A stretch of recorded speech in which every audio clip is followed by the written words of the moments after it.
Assalamualaikum warahmatullahi wabarakatuh. Saya Zulfi Ahmad akan menjelaskan sedikit tentang jurnal Hantu dan Mistis Media, analisa fenomena tayangan mistik di media dengan pendekatan metode komunikasi terapan yang dirancang oleh Kiki Muhammad Hakiki dan Zainal Muttaqin. Rumusan masalahnya adalah mengapa masyarakat Indonesia gemar menonton tayangan mistik dan faktor apa kiranya yang menyebabkan hal itu terjadi. Apa kiranya dampak dari tayangan mistik itu terhadap pemirsa? Baiklah, sebelum kita melanjutkan kepada pembahasan, mari kita cari tahu dulu apa itu mistik.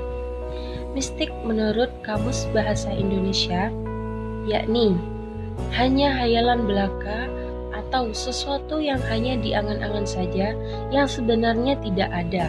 Seperti contohnya kepercayaan kepada dewa-dewa, hantu-hantu, serta tahayul-tahayul yang sering kita dengar di sekitar kita. Istilah mistik juga kerap dikaitkan dengan istilah gaib, yang mana tidak bisa dibuktikan secara ilmiah. Oke, baiklah kita masuk pada bab pembahasan, yaitu tayangan mistik di televisi.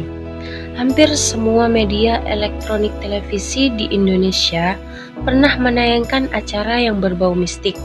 Bahkan, tak jarang di antara stasiun televisi menayangkannya dengan porsi waktu yang cukup panjang dan berulang-ulang. Sebut saja misalnya tayangan mistik di TPI, yang sangat luar biasa panjangnya serta porsinya lebih banyak.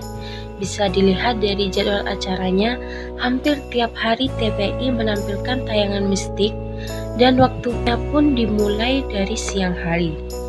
Di sini saya memperlihatkan sedikit jadwal tayangan mistik TPI yang dimulai dari pukul 1 WIB sampai dengan pukul 21, yaitu gentayangan uka-uka, dan dilanjut dengan pukul 21.32 setelah tayangan berita. Sebelum tayangan mistik marak di televisi, sebelumnya itu banyak majalah yang khusus menampilkan berita tentang mistik.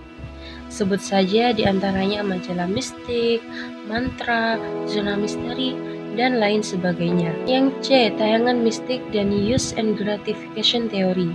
Alasan yang paling kuat mengapa tayangan mistik di media elektronik maupun cetak digemari menurut jurnal ini yakni karena tayangan mistik merupakan salah satu tayangan yang paling menyedot pemirsa, atau dengan kata lain bahwa tayangan mistik salah satu tayangan yang ditunggu-tunggu oleh pemirsa.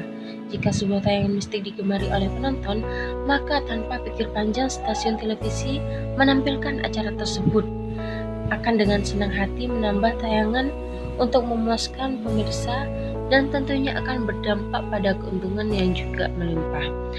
Oke, sekian dari saya. Materi selanjutnya akan disampaikan oleh rekan saya yang bernama Siti Fatmawati. Kemudian yang selanjutnya adalah D. Faktor menyukai tayangan mistik.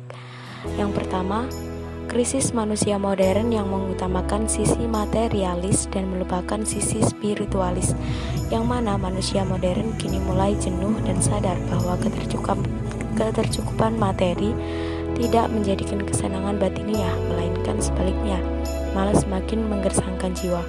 Oleh karena itu, masyarakat kota kini mulai melirik spiritualisme sebagai obat penenang jiwa. Yang kedua, pemahaman terhadap mistisisme atau tasawuf yang keliru. Masyarakat saat ini banyak yang mempelajari ilmu mistisisme Islam dengan niat yang keliru. Mereka hanya mengagumi sisi-sisi karomah atau supranatural yang menempel pada diri sufi, yang itu hanya bertujuan untuk mendapatkan kesaktian saja. Kemudian yang ketiga, masih banyaknya masyarakat Indonesia yang berada pada garis kemiskinan dan kebodohan, sehingga harus tersingkir dari pertarungan dunia modern. Kemudian poin E, dampak tayangan mistik bagi penonton. Yang pertama adalah dampak kognitif, yaitu kemampuan seseorang atau pemirsa untuk menyerap dan memahami acara yang ditayangkan televisi yang akan melahirkan pengetahuan bagi pemirsa. Kemudian yang kedua adalah dampak meniru, yaitu pemirsa dihadapkan pada tren aktual yang ditayangkan oleh televisi. Kemudian yang ketiga adalah dampak perilaku, yaitu proses tertanamnya nilai-nilai sosial budaya yang telah ditayangkan acara televisi yang diterapkan dalam kehidupan sehari-hari. Dampak tersebut jika dikaitkan dengan fenomena tayangan mistik jelas sangat berhubungan. Bagaimanapun tayangan mistik akan berdampak negatif pada penontonnya karena akan dapat menjadikan orang malah musyrik, bukan mempercayai mereka sebagai makhluk Tuhan, tetapi malah mempercayai sepenuhnya bahwa mereka bisa memasuki dan mengendalikan kehidupan manusia. Selanjutnya, untuk poin yang terakhir adalah sikap kita terhadap tayangan mistik. Sebagai orang yang mengimani Al-Quran, perlu kita menyimak pesan-pesan yang ada di dalamnya, bahwa masalah gaib itu hanyalah wilayah Allah saja, bukan wilayah manusia. Lantas, kita sebagai manusia hendaknya kita menjadi penonton yang aktif dalam memilih, bukan malah pasif, untuk dapat menangkal adanya tayangan-tayangan yang supranatural seperti tayangan mistik tersebut. Terima kasih. Untuk jurnal yang selanjutnya akan disampaikan oleh teman saya. Tayangan mistik di televisi, budaya atau pembodohan, jurnal dari Firman Alamsyah Taufik Robi dan juga Renidia Kamtamisari Rahayu.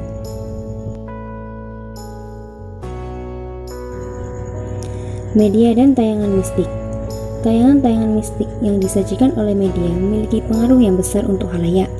Untuk itu, sepatutnya media harusnya menayangkan tayangan yang mendidik dan bermanfaat untuk audiensnya, bukannya menayangkan hal-hal yang bersifat membodohi, seperti menayangkan tayangan mistik atau hal-hal yang berbau klinik tanpa adanya pemahaman agama dan budaya yang lebih dalam. Seperti yang kita tahu, baik media massa maupun media cetak sekarang sedang gencar-gencarnya menayangkan dan menyajikan tayangan yang berbau mistik. Bahkan, tayangan mistik itu disisipi oleh adegan-adegan kekerasan dan hal-hal yang berbau porno yang tentu saja itu menyalahi aturan dari kode etik televisi yang sudah ada dan memberi pengaruh yang buruk bagi audiensnya atau khalayak yang menonton tayangan tersebut. Menurut model psychological Comstock, ketika tayangan mistik seperti itu menimbulkan proses imitasi dari khalayaknya, itu tentu saja akan sangat berbahaya, karena tayangan televisi tersebut memberikan pengaruh yang kuat kepada khalayaknya. Pada model psychological Comstock ini mengenal efek televisi atau media lain pada perilaku individu yang menayangkan hal-hal yang berbau mistik, kekerasan atau hal-hal porno, maka khalayak akan menerima dan menginput hal tersebut, karena tayangan tersebut menstimulasi diri mereka dan menimbulkan ketertarikan tertentu untuk menirukan tindakan yang sesuai dengan apa yang mereka dapatkan.